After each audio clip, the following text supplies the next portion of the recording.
La mujer de un respetado agente de policía fue asesinada en su casa, pero el móvil no estaba claro. El crimen se resolvió más de una década después, cuando una unidad de casos sin resolver le dio un nuevo enfoque al caso y encontró pruebas en una llamada que previamente se había pasado por alto. Necesito a Helps, tío. ¿Cómo dice Help? ¿Ayuda? Espere un momento.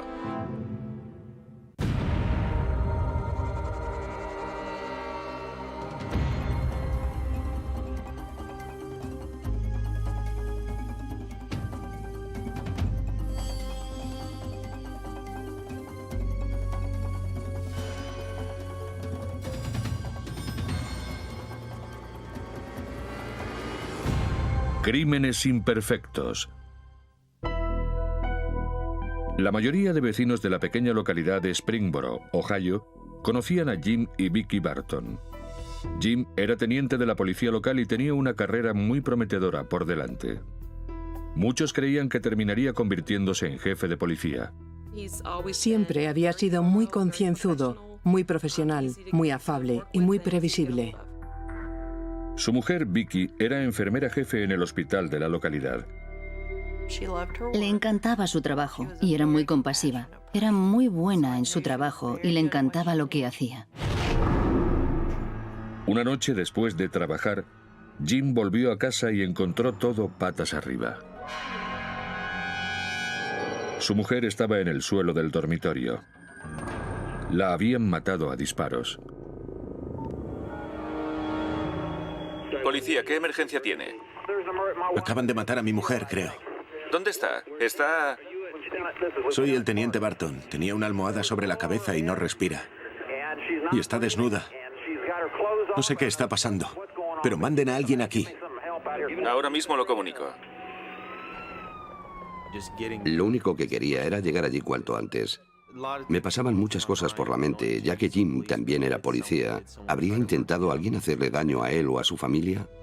Cuando llegó la ambulancia, el personal sanitario declaró el fallecimiento de Vicky. Le habían disparado 3 veces en la cabeza a modo de ejecución. Me pareció muy extraño. 2 disparos detrás del oído. Era muy raro. Nunca llegamos a entenderlo. ¿Se habrían ensañado con ella? No sabemos bien por qué lo hicieron. El móvil no parecía el robo. Las joyas de Vicky seguían en su dormitorio y la colección de armas de Jim estaba revuelta, pero no se habían llevado nada. Los investigadores no encontraron huellas dactilares sospechosas en la vivienda. Comprobaron todas las paredes, toda la casa, y nada. Incluso el dormitorio. Y nada. En la autopsia, el forense determinó que el arma homicida había sido una de calibre 22. También encontró pruebas que demostraban que durante el ataque habían abusado sexualmente de Vicky y también la habían mordido. Recogimos muestras de esta zona. Tomamos muestras de saliva y con esa saliva pudimos obtener ADN de la persona que la había mordido. Este ADN no coincidía con ninguno de los ADN de las bases de datos de delincuentes. Como precaución, los investigadores también compararon el ADN con el del marido de Vicky, pero tampoco coincidía. ¿Quién quería hacerle daño? Era una mujer encantadora. Se llevaba bien con todo el mundo. El día del asesinato, Vicky llamó a su marido para decirle que un hombre joven había ido a pedir ayuda porque el coche se le había quedado sin gasolina. A Jim no le gustó eso y le preguntó, ¿y tú qué has hecho? Espero que le hayas apuntado con una pistola a la cabeza. Y ella respondió, no pasa nada, Jim, solo quería gasolina. Ha sido muy educado. Le he dado un poco de gasolina y se ha ido. ¿Era posible que el hombre que fue a casa de los Barton fuera el que cometió el asesinato? Podría haberlo planificado todo así. Vicky y Jim podrían haber sido sus objetivos, o quizás los habrían elegido al azar. No me gustan las conclusiones precipitadas, pero digamos que no me gustó lo que vi. Vamos a dejarlo ahí.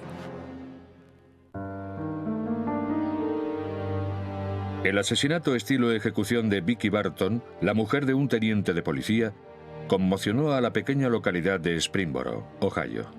Estamos hablando de una mujer que fue asesinada en su casa a plena luz del día, en el condado de Warren. Salió en todas las noticias. Era el campo donde la gente va a alejarse de todo lo malo.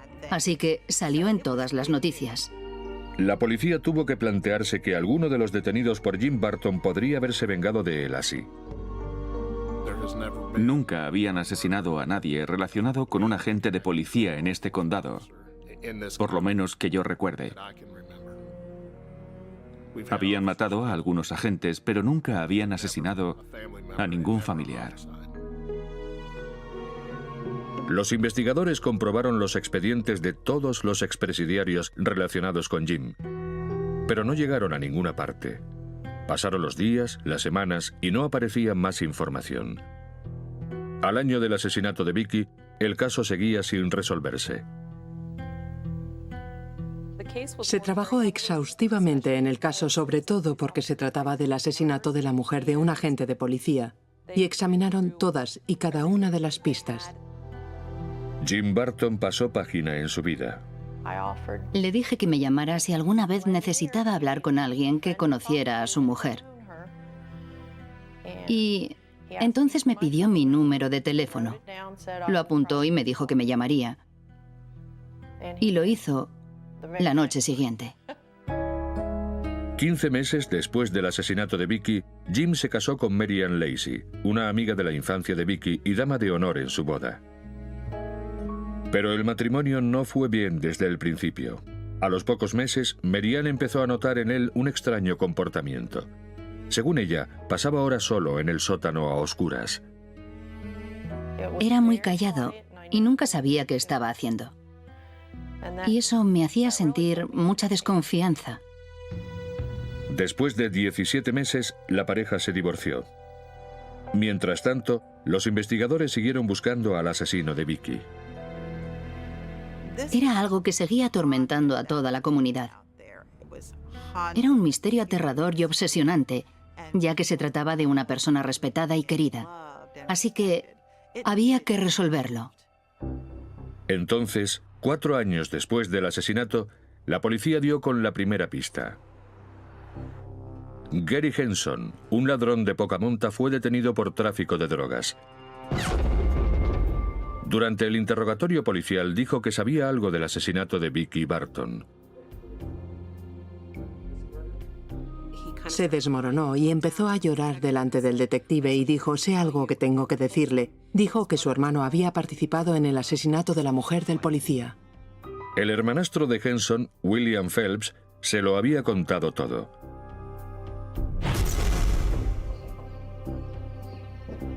Según Phelps, tenía que ser solo un robo, pero su cómplice, que posiblemente estaba drogado, perdió el control, abusó sexualmente de Vicky Burton y la mató.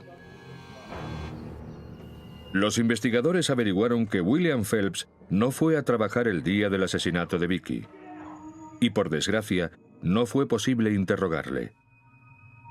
Phelps se había suicidado solo 3 meses después del asesinato de Vicky Burton. Actuaba de forma muy extraña. Llegó a pasar por una etapa paranoica. Dormía con una pistola, cerraba todas las ventanas y ponía trampas por fuera a modo de alarma por si acaso iban a atacarle.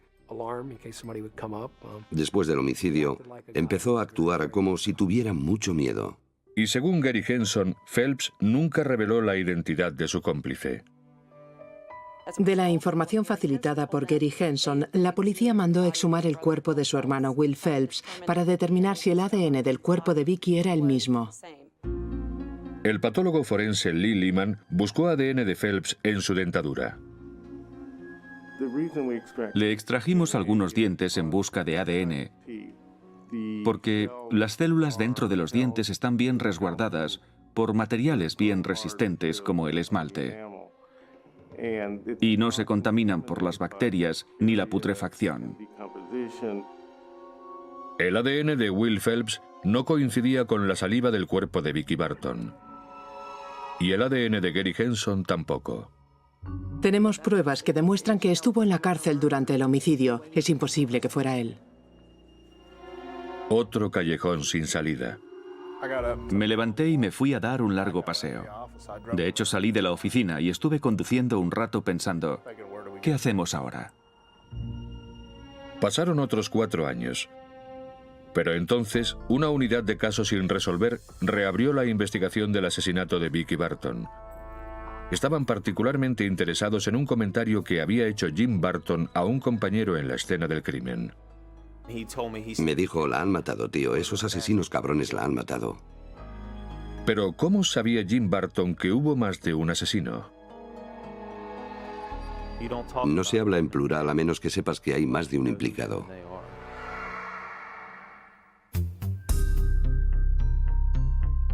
Ocho años después del asesinato de Vicky Barton, la jefatura de policía del condado de Warren formó una unidad de casos sin resolver específicamente para reabrir la investigación. Empezaron escuchando la llamada a la policía que Jim Barton hizo tras encontrar el cuerpo de su mujer. Estoy mirando el resto de la casa. Todas mis cosas están desperdigadas. Necesito a Phelps, tío. ¿Cómo dice? ¿Help? ¿Ayuda? Espere un momento. Empezamos a darnos cuenta de que había algo más. Dijo que necesitaba ayuda, help en inglés, o que necesitaba a Phelps. Necesito a Phelps, tío. Un confidente identificó a William Phelps como uno de los 2 hombres implicados en el asesinato de Vicky Barton. Y al parecer, el marido de la víctima mencionó el nombre de Phelps en la llamada a la policía. Oh, tío. Necesito a Phelps, tío. Jim Barton, que seguía siendo teniente de policía de Springboro, insistía en que dijo help. Según él, no conocía a nadie llamado Phelps. Ya estaba llamando, así que no tenía que pedir ayuda. Y además, la palabra que se oía era Phelps. Para averiguar lo que Jim Barton decía en esa llamada, los investigadores recurrieron al Dr. Robert Fox, lingüista y experto en fonética acústica de la Universidad del Estado de Ohio. El reconocimiento de voz es una ciencia. Invertimos mucho dinero en ello, pero no hay nada como el oído humano y el sistema perceptual de los hombres para comprender el lenguaje. En parte porque los hombres hablamos y escuchamos y hay una conexión muy grande entre una cosa y la otra. Le pidieron al Dr. Fox que determinara si Jim Barton había dicho Phelps o help. Y para eliminar posibles prejuicios, no le dijeron más que eso. Policía, ¿qué emergencia tiene? Acaban de matar a mi mujer, creo. ¿Dónde está? Está... Soy el teniente Barton. El Dr. Fox desglosó la llamada en ondas, en imágenes visuales que detallan la energía y la cadencia de la voz. Estaba particularmente interesado en 2 grupos de sonidos: las vocales, que son suaves, y los sonidos fricativos, que son más fuertes. Entre los sonidos fricativos está la F como en Frank. Y lo interesante es que en esa llamada, una de las dudas es si dijo una F de Phelps o franja o fila, o si dijo una H, lo cual habría indicado que dijo help. Necesito a Phelps. Necesito a Phelps. El Dr. Fox utilizó un programa informático para realizar un análisis de espectro de los sonidos asociados con letras independientes en la grabación. Aislé una serie de Fs de la voz del señor Barton y comparé esas Fs de una forma sistemática. También aislé la voz del señor Barton diciendo varias Hs y la comparé con los sonidos fricativos. Necesito ayuda. Necesito ayuda. Necesito a Phelps. Necesito a Phelps. Cuando analizó la parte clave de la cinta, que eran solo 2 segundos y medio, los resultados fueron claros. Necesito a Phelps, tío. Barton había pronunciado una F, como en Phelps. Necesito a Phelps, tío. No estaba diciendo otra cosa. No estaba pidiendo ayuda. Necesito a Phelps, tío. He de admitir que esta grabación de la policía ha sido la más clara que he tenido que analizar. Fue muy fácil de entender y muy fácil de analizar. Y el análisis de la grabación mostró algo inesperado. Jim Barton estaba moviendo cosas mientras hablaba por teléfono. Teniente Barton, le oigo de fondo. No debió hacer eso. Pueden ser pruebas. Y él es un profesional. Sabía que no tenía que tocar ni manipular nada de la casa. ¿Tuvo algo que ver con el robo de su casa ese día? No, nada. ¿Tuvo algo que ver con el asesinato de su mujer ese día? Nada. Jim Barton seguía manteniendo su inocencia e incluso accedió a someterse a una prueba de polígrafo. No superó la prueba. Cuando se dio a conocer la posible implicación de Barton, una camarera local declaró que vio a Jim Barton y a William Phelps juntos en su restaurante. Vio a Jim Barton hablando con Will Phelps. Jim Barton negó conocer a Will Phelps, pero según la camarera, habían estado juntos. 10 años después del asesinato, Jim Barton fue detenido y acusado por su complicidad en homicidio involuntario. El confidente de la policía, Gary Henson, reveló una información que hasta ahora había mantenido en secreto. Contó a nuestros investigadores que Jim Barton se había puesto en contacto con su hermano y que le había dicho: quiero asustar a mi mujer. ¿Podéis robar en la casa para asustarla? Pero, ¿por qué quería Jim Barton asustar a su mujer? Cuando se supo la respuesta, nadie, ni siquiera los amigos de Jim, podían creerlo.